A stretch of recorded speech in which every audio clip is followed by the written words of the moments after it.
नमो नारायण, राधे राधे। अब हम गीता के क्रम में हारित गीता की चर्चा करते हैं। प्राचीन काल में हारित मुनि ने मुमुक्षु पुरुष के प्रधान कर्तव्यों से संबद्ध जो उपदेश दिए थे, उन्हीं का परिचय सरसैया पर लेटे पितामह भीष्म द्वारा युधिष्ठिर को दिया गया था। यह वर्णन महाभारत के शांति पर्व से प्राप्त है। इसी को हम हारित गीता भी कहते हैं। यह लघुकाय गीता में मुख्यतः सन्यासी के आचरण और कर्तव्यों का वर्णन है। इस हरित गीता के विषय में युधिष्ठिर ने पूछा है, हे पितामह, प्रकृति से परे जो परब्रह्म का अविनाशी परम धाम है, उसे कैसे स्वभाव, किस तरह के आचरण और कैसी विद्या और किन कर्मों में तत्पर रहने वाला पुरुष प्राप्त करता है? यह प्रश्न युधिष्ठिर ने पितामह भीष्म से किया। भीष्म कहते हैं कि राजन, जो पुरुष मोक्ष धर्मों में तत्पर, मिताहारी, थोड़ा भोजन करने वाला होता है और जितेंद्रीय होता है, वह उस प्रकृति से परे परब्रह्म परमात्मा का जो अविनाशी परम धाम है उसे प्राप्त कर लेता है। युधिष्ठिर, पूर्व काल में हारित मुनि ने जो ज्ञान का उपदेश दिया था, इस विषय में विज्ञ पुरुष, जो विद्वान लोग हैं, जो इसके अनुभवी लोग हैं, विज्ञ पुरुष उसी प्राचीन इतिहास का उदाहरण दिया करते हैं। उससे मैं आपसे कहता हूँ, से सुनो राजन। मुमुक्षु पुरुष को चाहिए कि लाभ और हानि में, जो लाभ और हानि है, प्रॉफिट और लॉस में समान भाव से रहकर मुनिवृत्ति से रहें और भोगों के उपस्थित होने पर भी उनकी आकांक्षा से रहित हों, अपने घर से निकलकर संन्यास ग्रहण कर लें। न नेत्र से, न मन से, न वाणी से ही, न दूसरों को दोष देखें, सोचें या कहें, दूसरों में कोई बुराई न देखें, अपने में अंतर्निहित रहें। किसी के सामने या परोक्ष रूप से भी दूसरे के दोष की चर्चा न करें। दूसरे को दोष को अपने चित्तवृत्ति में न आने दें।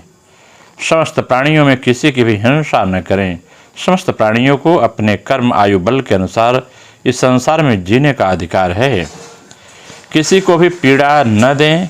सबके प्रति मित्र भाव रख करके इस संसार में विचरते रहें, अपने कार्य को करते रहें। इस नश्वर जीवन को लेकर किसी के साथ शत्रुता न करें। न कोई शत्रु है, न कोई मित्र है। यदि कोई अपने प्रति अमर्यादित बात भी कहे, गाली गलौज भी दे, निंदा करे, कटुवचन सुनाए, तो उसको भी चुपचाप सह लें, उसकी प्रतिक्रिया न करें। किसी के प्रति अहंकार या घमंड न करें। कोई क्रोध करे तो उससे भी प्रिय वचन भी बोलें, क्रोध से उत्तर ना दें। यदि कोई गाली दे तो उसके प्रति हितकर वचन ही मुख से निकालें, अपशब्द न कहें।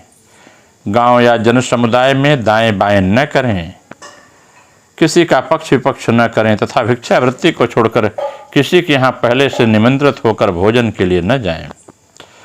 कोई अपने ऊपर धूल या कीचड़ फेंके तो मुमुक्षु पुरुष उससे आत्मरक्षा मात्र करे।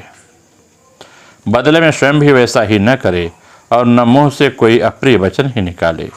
सर्वदा मृदुता का बर्ताव करें, किसी के प्रति कठोरता न करें। निश्चिंत रहें और बहुत बढ़ चढ़कर बातें न बनाएं।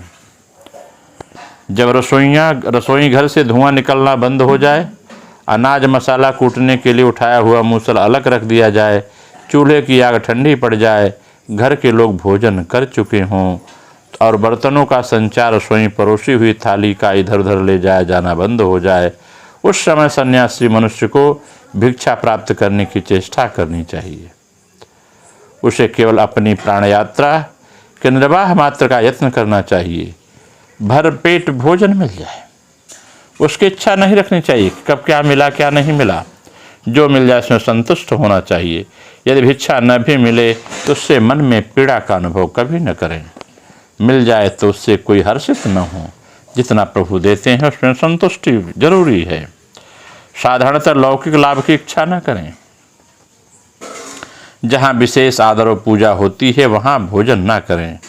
मुमुक्षु पुरुष को आदर सत्कार के लाभ की तो निंदा करनी चाहिए। भिक्षा में मिले हुए अन्न के दोष बताकर उसकी निंदा न करें और न उसके गुण बताकर उसके गुणों की प्रशंसा करें। सोने और बैठने के लिए सदा एकांत का ही आदर करें। बहुत लोगों की भीड़ में न सोएं न बैठें। सोने घर में, वृक्ष की जड़ में, जंगल अथवा पर्वत की गुफा में अथवा अन्य किसी गुप्त स्थान में अज्ञात भाव से रहकर आत्मचिंतन में ही मन लगा रहे। लोगों के अनुरोध या विरोध करने पर भी सदा मन भाव समभाव से रहें। निश्चल एवं स्थिर चित्त हो जाए। अपने कर्मों द्वारा पुण्य और पाप का अनुसरण न करें। सर्वदा तृप्त रहें और संतुष्ट रहें। मुख और इंद्रियों को प्रसन्न रखें। भय को पास न आने दें। प्रणव आदि का जप करते रहें। अ उ म ओम, इस प्रकार से प्रणव का जप करते रहें तथा वैराग्य का आश्रय ले मौन रहें। भौतिक देह, इंद्रिय आदि सभी वस्तुएं नष्ट होने वाली हैं और प्राणियों के आवागमन, जन्म और मरण बारंबार होते हैं। यह सब देख और सोचकर जो हर जगह निष्प्रिय अथवा समदर्शी हो गया है, पके हुए अन्न और कच्चे फल मूल आदि से जीवन निर्वाह करता है, आत्मलाभ के लिए जो शांत चित्त हो गया है तथा जो मिता हरि जितेंद्रिय है, वही वास्तव में सन्यासी कहलाने का अधिकारी है। सन्यासी तपस्वी होकर वाणी, मन, क्रोध, हिंसा, उदर और उपस्थ इनके वेग को सहता हुआ उन्हें वश में रखें। दूसरों द्वारा की हुई निंदा उसके हृदय में कोई विकार उत्पन्न न करें। प्रशंसा और निंदा दोनों में समान भाव रखकर उदासीन ही बना रहना चाहिए। संन्यास आश्रम इस प्रकार का आचरण परम पवित्र माना गया है। सन्यासी को महामनस्वी, सब प्रकार के जितेंद्रिय, सब ओर से असंग, सौम्य, मठ और कुटिया में रहित, कुटिया से रहित, एकाग्र चित्त होना चाहिए। उसे अपने पूर्व आश्रम के परिचित स्थानों में नहीं विचरना चाहिए। वानप्रस्थ और गृहस्थ के साथ उसे कभी संसर्ग नहीं करना चाहिए। अपनी रुचि प्रकट किए बिना ही जो वस्तु प्राप्त हो जाए उसी को लेने की इच्छा रखनी चाहिए तथा अभिष्ट वस्तु के मिलने पर उसके मन में हर्ष का आवेग नहीं होना चाहिए। यहाँ संन्यास आश्रम ज्ञानियों के लिए तो मोक्ष रूप है, परंतु ज्ञानियों के लिए श्रम रूप ही है। हारीत मुनि ने विद्वानों के लिए इस संपूर्ण धर्म को मोक्ष का विमान बताया है। जो पुरुष सबको अभयदान देकर घर से निकल जाता है, उसे तेजों में लोगों की प्राप्ति होती है तथा वह अनंत परमात्मा पद को प्राप्त करने में समर्थ होता है। इस प्रकार हरित मुनि ने ध्यान संन्यास योग के लिए एक विशिष्ट कृति की चर्चा की है। आप बाहर की वस्तुएं, लोगों की वस्तुएं, लोगों की विचारधाराओं को अपने अंदर न समेटें, उन्हें बाहर ही रहने दें। स्वयं आत्मचिंतन करें कि मैं कौन हूँ। जब ये सब वृत्तियाँ जो पूर्व बताई गई हैं, वृत्तियाँ आपके दिमाग में नहीं रहेंगी तो आप गलत कार्य नहीं करेंगे। आप स्व का अनुभव करते हुए परमात्मा के दिव्य दर्शन की चेष्टा के लिए अनन्य उपाय करेंगे और उन उपायों का फल होगा, आपको परमात्मा की प्राप्ति होगी। नमो नारायण। राधे राधे।